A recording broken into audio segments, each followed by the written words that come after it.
Bonjour à toutes les frères et sœurs en Jésus-Christ dans le monde entier. Je me présente le frère Serge de l'île de la Réunion pour les nouvelles personnes qui ne me connaissent pas encore et qui se connecteront à la chaîne. Nous allons faire un partage biblique sur des questions et réponses sur le plan spirituel des Saintes Écritures. Donc, que la grâce et la paix vous soient données de la part de Dieu notre Père du Seigneur Jésus-Christ. Amen. Question: est-ce que le partage de la parole de Dieu sur des questions et réponses concernant la parole de Dieu est biblique? Voyons cela à la lumière des Écritures saintes. Ouvrons nos Bibles dans l'évangile de Luc chapitre 2 verset 41. Nous faisons la lecture à partir du verset 41.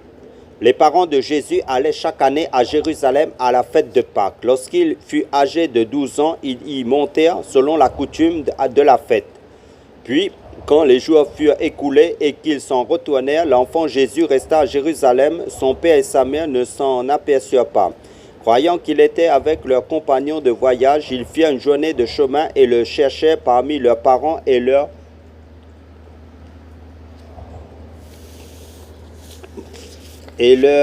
connaissances, mais ne l'ayant pas trouvé, ils retournaient à Jérusalem pour le chercher. Au bout de 3 jours, ils le trouvèrent dans le temple assis au milieu des docteurs, les écoutant et les interrogeant. Tous ceux qui l'entendaient étaient frappés de son intelligence et de ses réponses. Amen.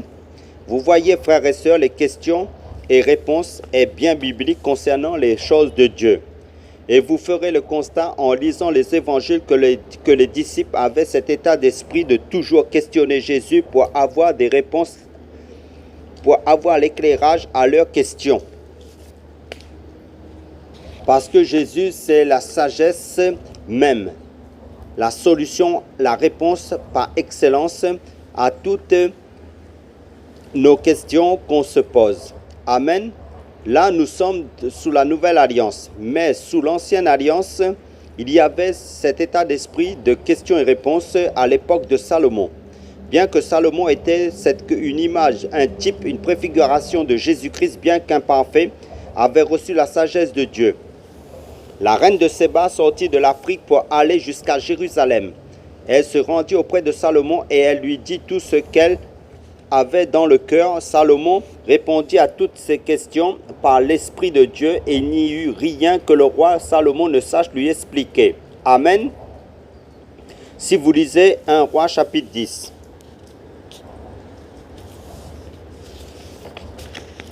Et Jésus nous dit dans l'évangile de Jean chapitre 6 versets 27 à 29, « Travaillez non pour la nourriture qui périt, mais pour celle qui subsiste pour la vie éternelle.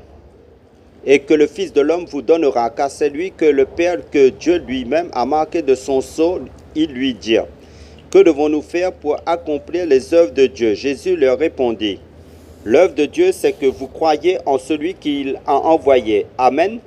Donc, nous devons en priorité, en premier lieu, travailler pour l'éternité de nos âmes, nous édifier, nous construire en Jésus-Christ par son Saint-Esprit. Dans les choses d'en haut, pour la vie éternelle, c'est-à-dire dans la parole de Dieu, la Bible, qui n'est pas un livre terrestre, mais céleste, de Dieu. D'après 2 Thessaloniciens chapitre 2, verset 13. Amen. Beaucoup de personnes se questionnent, se posent des questions. Maintenant, peut-on être baptisé du Saint-Esprit sans parler en langue? Et dans ce cas-là, comment savoir si on est baptisé du Saint-Esprit? Parce que Jésus dit à travers l'apôtre Paul par son Saint-Esprit dans le livre aux Romains chapitre 8 verset 9, si quelqu'un n'a pas l'Esprit de Christ, c'est-à-dire l'Esprit de Dieu ou encore l'Esprit Saint, il ne lui appartient pas. Amen. Et comment sait-on qu'on est baptisé du Saint-Esprit? Donc c'est capital de le savoir.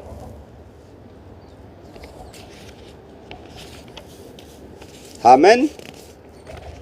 Car le livre aux Romains chapitre 8 verset 16 nous dit: l'Esprit, c'est-à-dire l'Esprit de Dieu lui-même, rend témoignage à notre esprit, c'est-à-dire à notre homme intérieur ou encore à notre être spirituel réveillé, ressuscité en Jésus-Christ, que nous sommes enfants de Dieu. Depuis notre conversion en Jésus-Christ, si tu t'es converti en Jésus-Christ, Question. À quel moment recevons-nous ce baptême du Saint-Esprit? Eh bien, on le reçoit à la conversion. Et qui baptise du Saint-Esprit? Bien, qui baptise du Saint-Esprit? C'est Jésus à la conversion. D'accord? L'évangile de Matthieu chapitre 3 verset 11 nous le dit. Jean-Baptiste dit dans l'évangile de Matthieu chapitre 3 verset 11, « Moi, je vous baptise d'eau pour vous amener à la repentance. Mais celui qui vient après moi est plus puissant que moi, et je ne suis pas digne de porter ses souliers. Lui, il vous baptisera du Saint-Esprit et de feu. » On comprend que c'est le Seigneur qui baptise du Saint-Esprit et de feu. Donc, c'est Jésus-Christ seul qui baptise du Saint-Esprit. Amen. Pour revenir à la question, peut-on être baptisé du Saint-Esprit sans parler en langue? Selon 1 Corinthiens chapitre 12 verset 13, l'apôtre Paul nous dit « Nous avons tous en effet été baptisés dans un seul esprit pour former un seul corps, soit juif, soit grec, soit esclave, soit libre, et nous avons tous été abreuvés d'un seul esprit. » Là, Paul parle aux Corinthiens. Nous sommes d'accord. Paul dit que tous les Corinthiens étaient baptisés du Saint-Esprit. Et il dit aux mêmes personnes baptisées du Saint-Esprit, plus loin, au verset 28, « Et Dieu a établi dans l'Église, premièrement des apôtres, secondement des prophètes, troisièmement des docteurs. Ensuite, ceux qui ont le don de guérir, de secourir, de gouverner, de parler diverses langues. » Verset 29 nous dit, « Tous sont-ils apôtres? C'est une question. Bien sûr que non. Tous sont-ils prophètes? C'est une autre question. Bien sûr que non. Je vais aller doucement pour que nous comprenions. Tous sont-ils docteurs? Une autre question. Bien sûr que non. Tous ont-ils le don de miracle? Une autre question. Bien sûr que non. Tous ont-ils le don des guérisons? Une autre question. Bien sûr que non. Tous parlent-ils en langue? Une autre question. Bien sûr que non. Tous interprètent-ils? Une autre question. Bien sûr que non. Et Paul dit que tous les chrétiens de Corinthe sont baptisés du Saint-Esprit, mais tous ne parlent pas en langue. On peut acclamer le Seigneur pour sa parole, qui nous éclaire. Dieu est trop fort. Ce n'est pas parce qu'on ne parle pas en langue qu'on n'a pas l'Esprit de Dieu. Non, non, frères et sœurs. Mais ce qui atteste qu'on est baptisé dans le Saint-Esprit, qu'on a l'Esprit de Dieu, c'est le fruit de l'Esprit. C'est Galates chapitre 5, verset 22. Mais le fruit de l'Esprit, c'est l'amour, la joie, la paix, la patience, la bonté, la bienveillance, la foi, la douceur, la maîtrise de soi. Amen. C'est la vie de Dieu en nous. Dieu vous prend. Amen. Alléluia. On aime sa parole. Frères et sœurs, on reconnaît un arbre à ses fruits. Si on vous a baptisé dans le Saint-Esprit, plongé dans le Saint-Esprit, qu'est-ce qui prouve que vous êtes dedans? C'est le fruit de l'Esprit de Dieu. Il faut bien assimiler cela, comprendre cela. Mais le parler en langue est un don spirituel. Comme un autre don spirituel qui découle du Saint-Esprit que Dieu donne à qui il veut. D'après Romains chapitre 9, verset 16. Et pour aller encore plus loin en profondeur dans les eaux profondes des Écritures saintes de la parole de Dieu, si nous lisons 1 Corinthiens chapitre 13, verset 8, qui nous dit « L'amour ne périt jamais. Les prophéties seront abolies. Les langues cesseront. La connaissance sera abolie. » En gros, cela signifie quoi? Que l'amour, le fruit de l'esprit qui découle du Saint-Esprit est éternel, mais ne périt jamais. C'est bien dit dans 1 Corinthiens chapitre 13, verset 8. L'amour ne périt jamais. Les prophéties seront abolies. Les langues cesseront.